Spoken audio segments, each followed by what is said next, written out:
Мы прибыли в итальянский порт Ла-Спезия, или по-русски говорят Специя.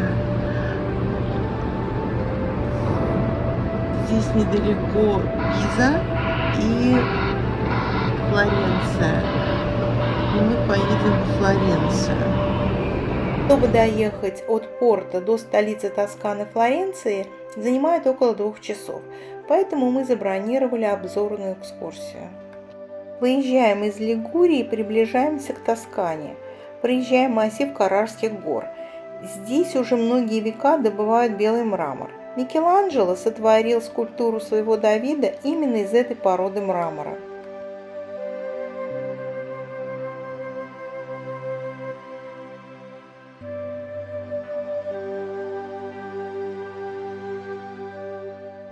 Древние римляне назвали город в честь богини Флоры, весны и цветов – Флорентия, что означает «цветущая». Это был очень влиятельный город-государство, здесь началось возрождение античной культуры. Поэтому Флоренция по праву считается колыбелью Ренессанса. Мы приехали во Флоренцию и стоим на берегу реки Арно. Она проходит через весь город и делит его на 2 части.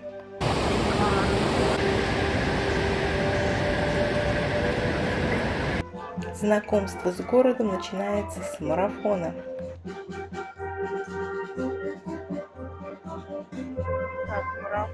Духовой оркестр расположился на ступеньках Национальной библиотеки Флоренции.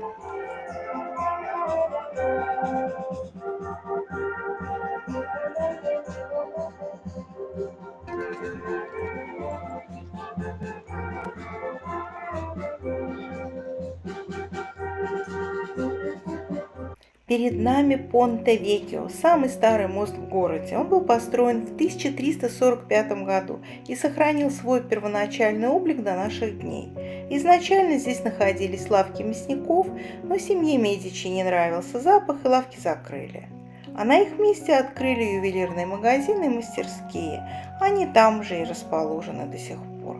Поэтому мост также называют Золотым мостом. Мостом находится строение с окнами. Это коридор Вазари, крытая галерея, соединяющая Палаццо Веккио с Палаццо Питти. По заказу Козимо I Медичи в 1565 году гений архитектуры Джорджо Вазари построил коридор длиной в 1 километр за несколько месяцев, чтобы правящая семья могла без охраны переходить с одного дворца в другой. Эти арки служат опорами для коридора Вазари.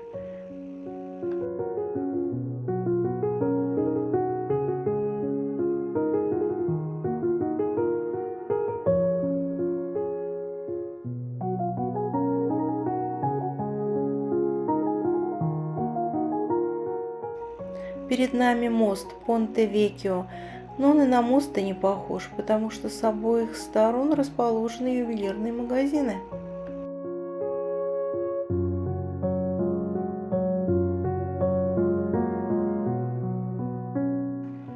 Типичный средневековый дом, обычно его занимала одна семья, кухня располагалась на 4-м этаже.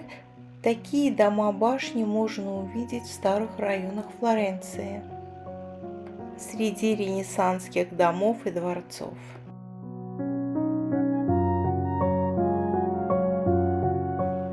Отверстия в стенах средневековых башен служили для крепления деревянных помостов, по которым можно было переходить из дома в дом, не спускаясь на улицу. Пиццей тоже можно полюбоваться. Что ты увидел? Наши узбеки приехали во Флоренцию. Вау, это выставка какая-то, наверное, из Узбекистана.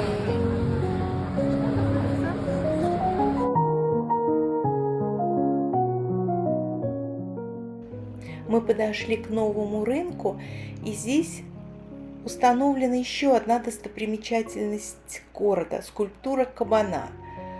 По традиции нужно потереть нос кабана, поэтому он такой отполированный, и положить монетку ему в рот. И монетка должна упасть в решетку. тогда желание точно исполнится.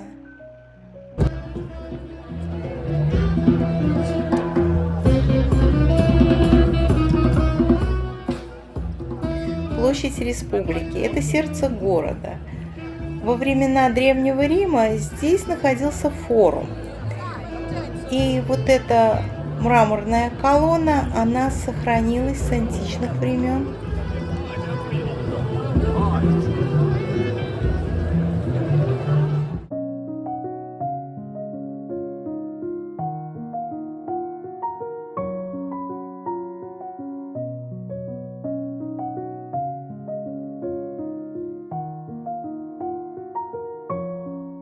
Мы подходим к Соборной площади, и уже отсюда виден купол кафедрального собора. Его видно отовсюду. Собор Санта-Мария-дель-Фьоре, собор Святой Марии с цветком или просто Дуомо. Он был заложен в 1296 году. Флорентийцы задумали возвести огромный собор, свидетельствующий о мощи и процветании города, не заботясь о расходах.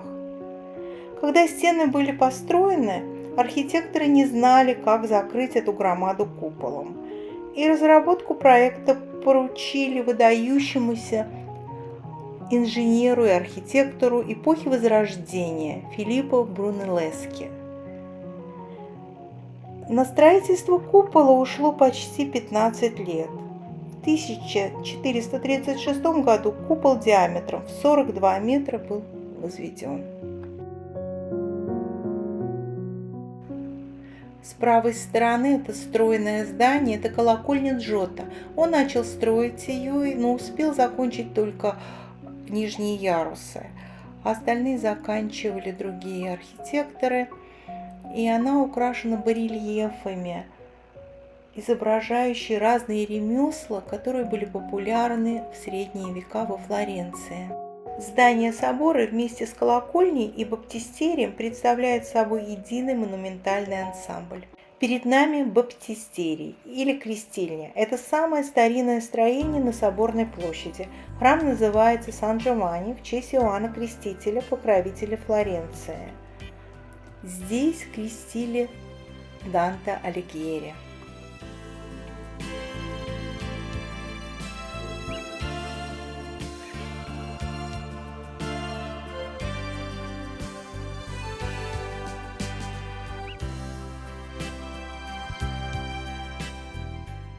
Самые знаменитые – это восточные ворота баптистерия.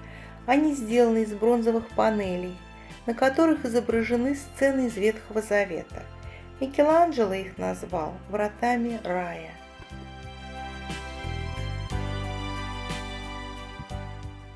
По религиозным соображениям некрещенные люди не могли зайти в храм. Поэтому кафедральный собор был построен рядом с баптистерием.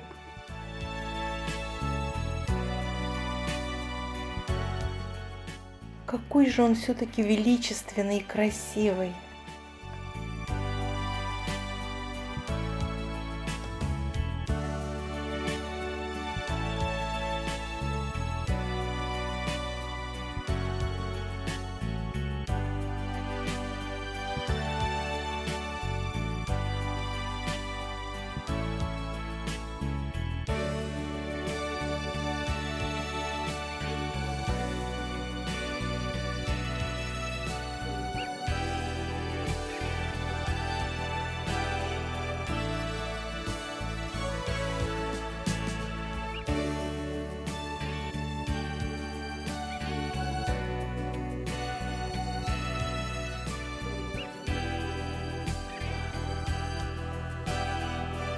Нахожусь возле колокольни, я слышу тут звон.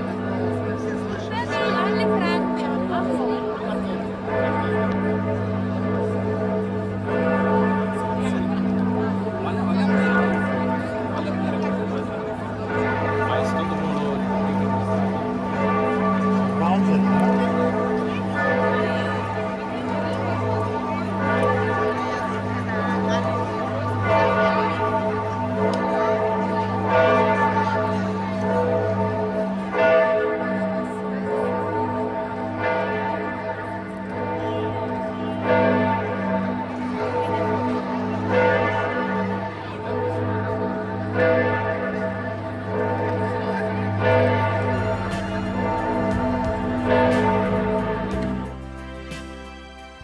Кафедральный собор с его куполами прекрасен даже с торца.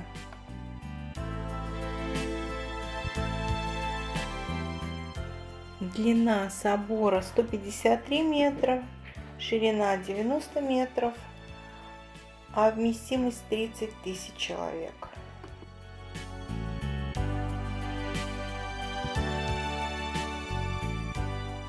Мы находимся на площади Санта-Кроче, и перед нами один из самых известных итальянских храмов – базилика Санта-Кроче. На этой площади устраиваются городские фестивали, проводятся концерты и играют знаменитый флорентийский футбол в старинных костюмах.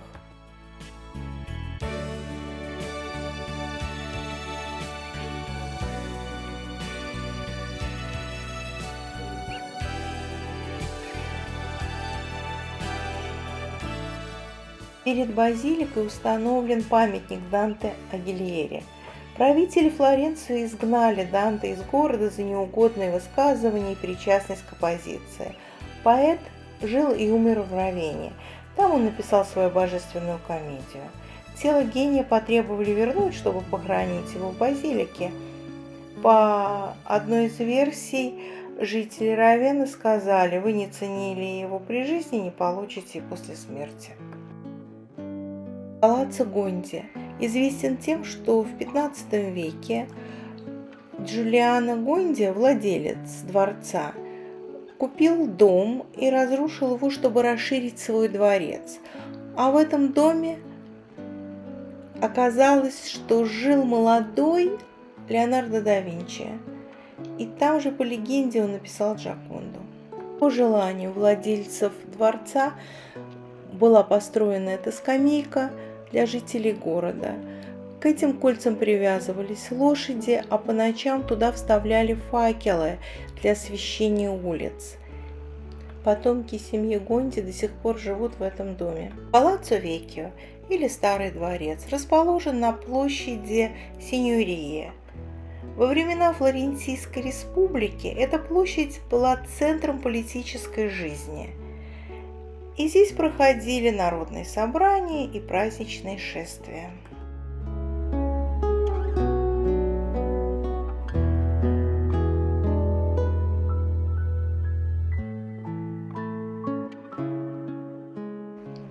Изначально в Старом дворце заседали приоры, вершившие власть во Флоренции.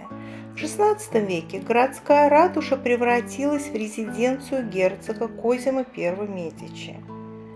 В настоящее время в Палаццо Веккио, как и положено, находится мэрия города.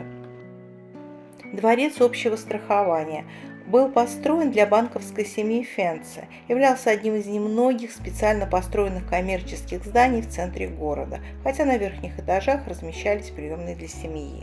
На первом этаже расположено одно из самых модных и исторических кафе Флоренции – Ривуара, открытого с 1872 года. Перед нами великий герцог Тосканы Козимо I Медичи. Памятник был установлен в XVI веке. Фонтан Нептуна. Это копия скульптуры Донателло, изображающая сюжет из Ветхого Завета Юдив, обезглавливающая Алаферна. Подходим к музею под открытым небом. Это лоджия Ланци. Была построена в конце XIV века для торжественных собраний и публичных церемоний. Здесь собраны скульптуры, посвященные богам и героям древнего мира.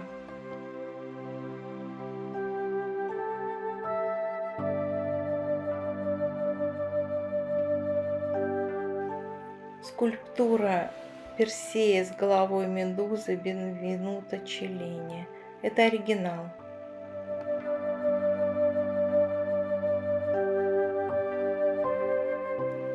Мы подошли к одной из главных достопримечательностей площади — статуи Давида.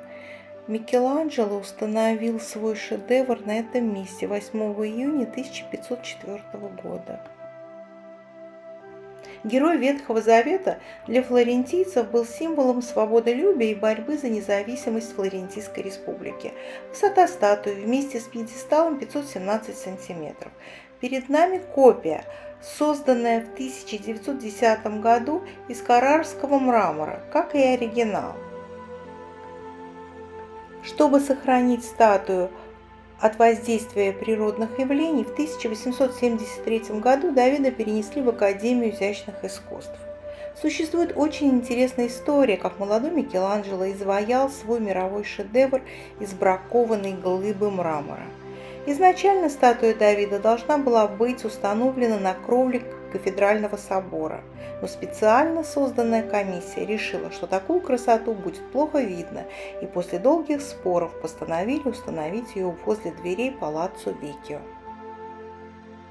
Позже установили эту композицию Геркулес и Какус. Давид символизирует интеллектуальную, а Геркулес – физическую силу флорентийцев. Заходим во внутренний двор Палаццо Веккио. Здесь сохранились оригинальные фрески. Эта маленькая статуя ангела посередине двора является копией работы Андреа Верроккио, учителя Леонардо да Винчи.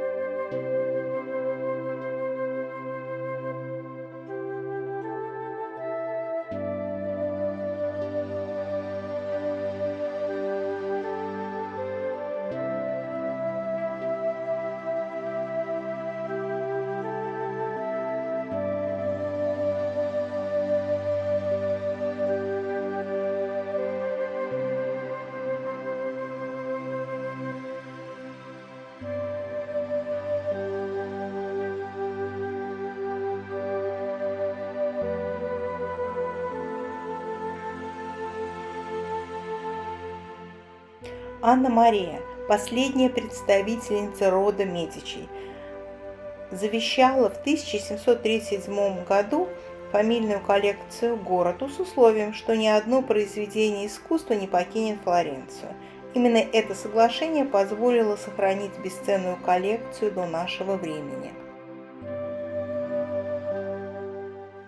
Выходим из площади Синьории и сразу оказываемся на площади Уффици. История галереи Уффици началась в 1560 году, когда герцог Тосканы Козимо I Медичи решил построить здание для административных помещений. Он обратился к художнику и архитектору Джорджо Вазари. Мастер Вазари приступил к возведению строений в форме буквы «П». Строительство было закончено в 1581 году. Потомки Козимо I Медичи стали использовать верхние этажи для своих коллекций изобразительного искусства.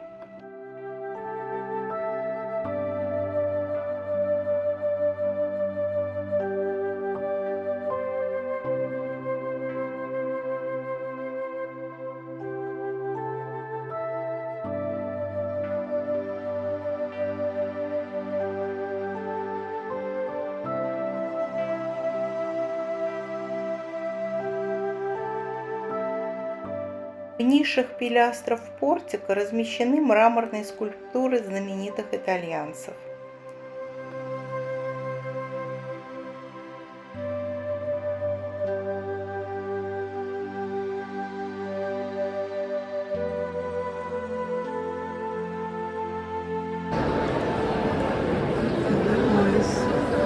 Музей, вот сейчас стоим в очереди, очередь продвигается очень быстро. И сегодня воскресенье, каждое первое воскресенье месяца у них день музея во Флоренции, вход бесплатный. И поэтому невозможно было ни забронировать билеты, ни купить. Вот удивительно мы быстро проходим.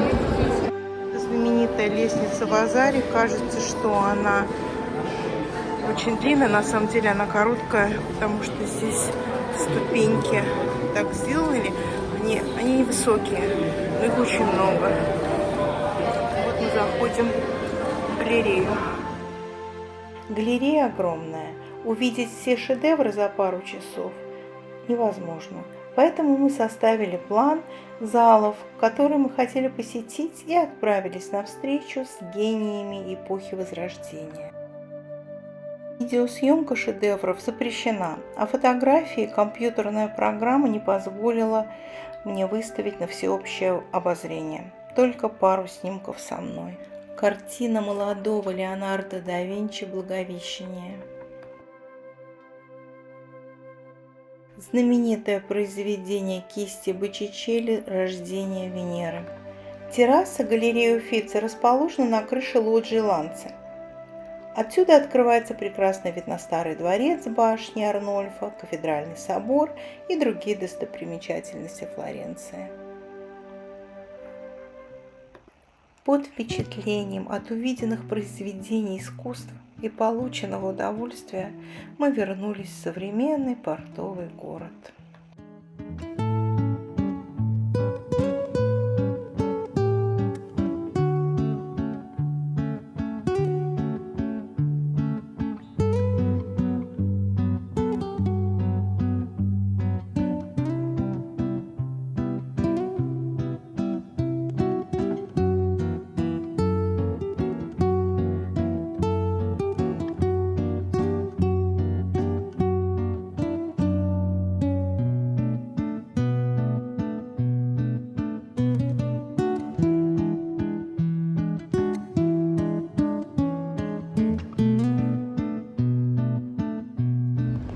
Мы прощаемся с городом Ла-Спезия. Такой красивый закат. Держим курс на Рим. Возвращаемся домой. Наше путешествие подошло к концу. 20 дней пролетели незаметно. Пока.